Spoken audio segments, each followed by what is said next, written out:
I'm Angela Johnson-Peters, and we are in Napa, California, attending the second California Association of Black School Educators Summer Institute. And it started with a whole series of plenary discussions and workshops. The topic of the Summer Institute is implicit bias and the de-education of Black boys. And what we wanted to do was provide a day of conversations and workshops matching or discussing how implicit bias not only impacts young Black boys, but what is the antidote and the remedy. We studied over 167 schools that are achieving this kind of success for all demographic groups. But here's the thing. In not one of them do we see that kind of success in the absence of leaders who are convinced that Black students can excel. Okay? Leadership is non-negotiable. We also talked about the implementation of Black student achievement plans. But students are typically telling me they haven't been, especially coming out of the pandemic, they have not been on a college campus since 5th grade, since 6th grade. And then what we understand is that level of exposure. When they get to a college campus and they feel like they can be a part of a college campus, yeah, I can go here. And that's usually our outcome when we go on college tours.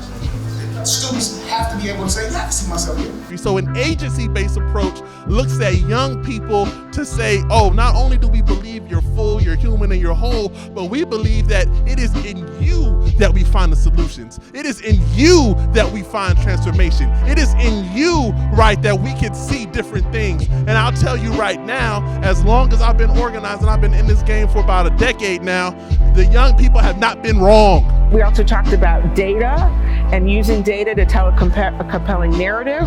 How included do you feel on the campus? Do you see yourselves represented in your environment? How often is your culture celebrated or mentioned on campus?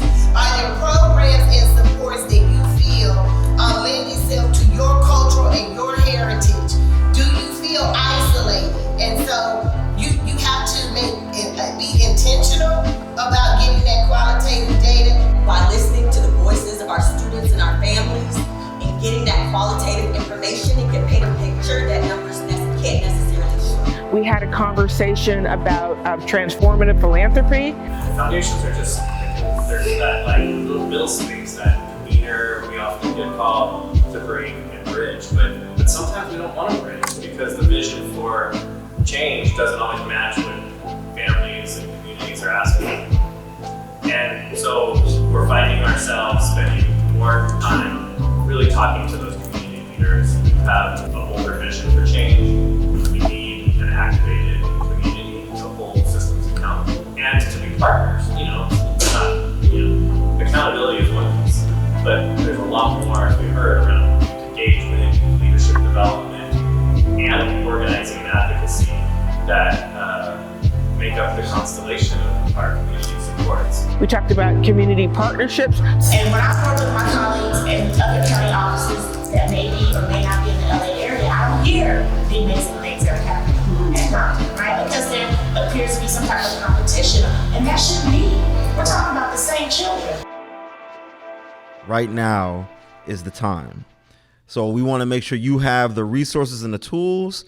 Also know that we're here to be able to be thought leaders and to support you as you put the pieces together, but be encouraged, be brave, be excited to be able to be the opportunity influencers and the transition makers in your several different spaces when you go back home. Yes, everybody has had the opportunity to enjoy what Napa brings, but we were able to talk to our peers and our friends to let them know the different best practices that they can take into their communities all across the country to be transformative for Black boys. The theme was actually the systematic de-education of Black boys, but we brought to the table the answers of how you can mitigate all those types of things so that all people, not only just our young men, but all people on those campuses campuses can thrive.